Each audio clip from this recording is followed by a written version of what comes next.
Ready? 5 seconds.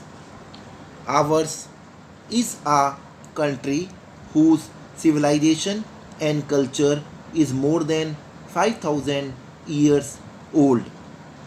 Such a big country, replete with varieties of language, faith, living, and food habits, has resolved to achieve social and economic justice within the framework of democracy. Simultaneously, we cannot forget that we have to strive to rid this democracy of aberrations. Our legislators behave in such a way in legislatures that even a school teacher would not tolerate such kind of behavior in his class. Democracy is a system of governance through free debate. The opposition has the right to criticize, and government has the right to implement. The opposition and the government are complementary to each other and not adversaries. Fearless and impartial voting has to be further strengthened. The electoral system has to be reformed to free it from casteism, violence, money, power, and other ills, so that in the next century our system of governance is further refined. Once upon a time, this country was a land of prosperity. The situation deteriorated and we begin to be counted among the poor nations of the world. In the past few years, our farmers and agricultural workers have worked very hard to make the country self sufficient in food grain production.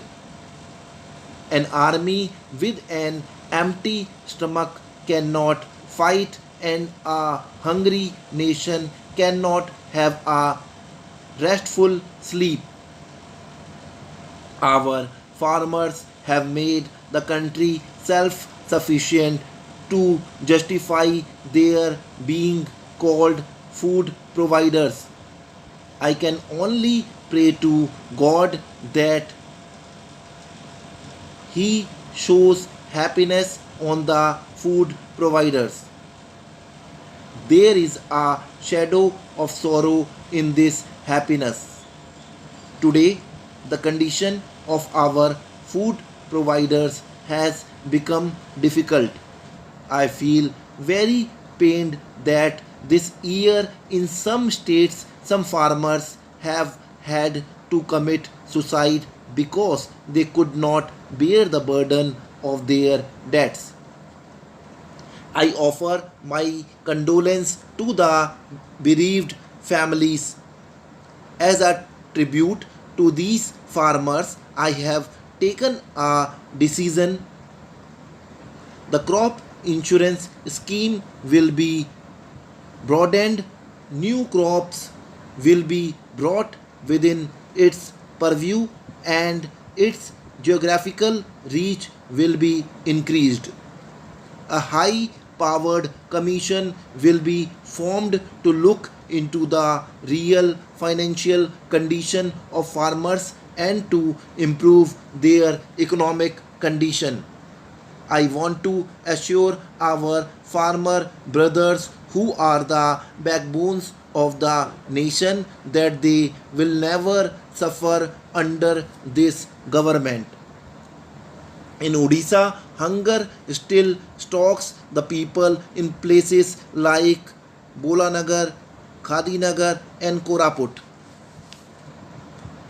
Swadeshi does not mean an inward looking policy.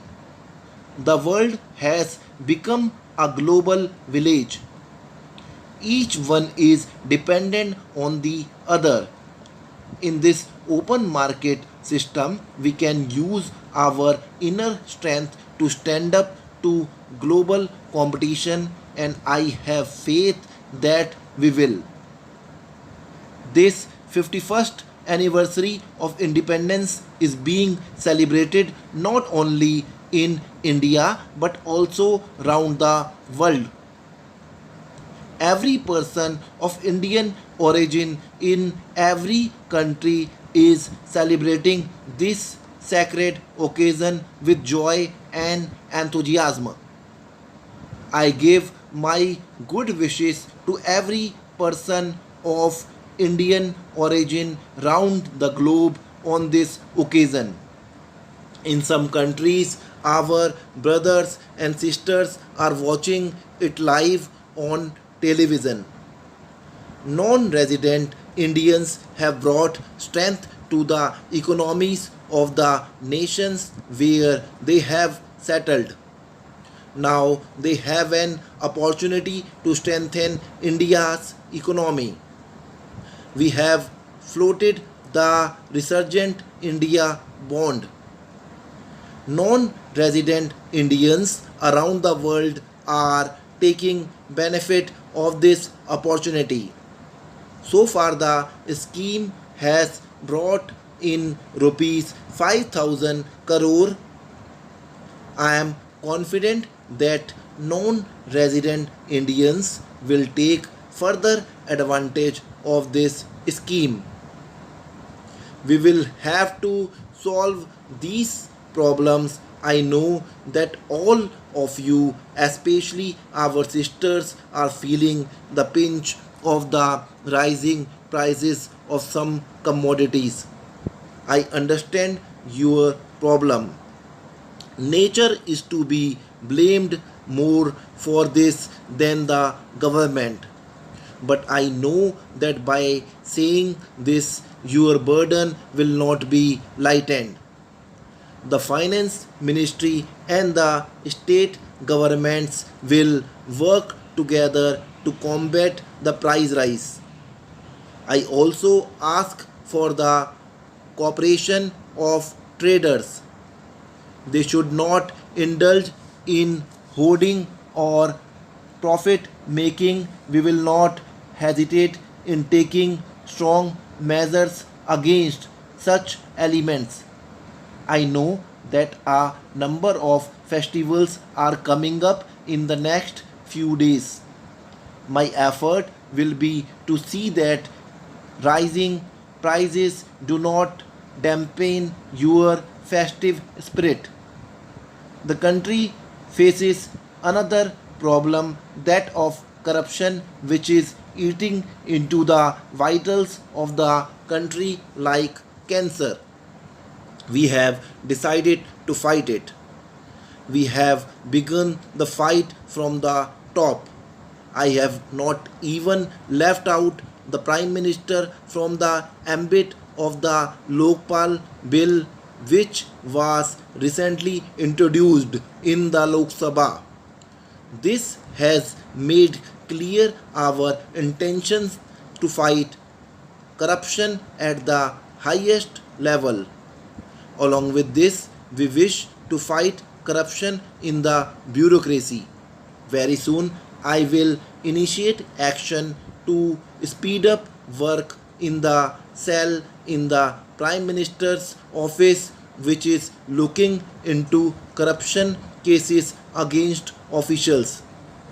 Removal of unemployment is an important pledge in our national agenda. It is affecting the lives of everyone. Employment is the basic need of the people. Friends, I want to preface my speech by saying that it is not directed at any particular person or persons. It, in spite of this assurance, anyone feels that it is directed against him, that cannot be my fault. Here I am reminded of a Telugu story. Somebody in a village had stolen a big pumpkin, so all the people were called together by the elders of the village to find out who was the culprit. Stop.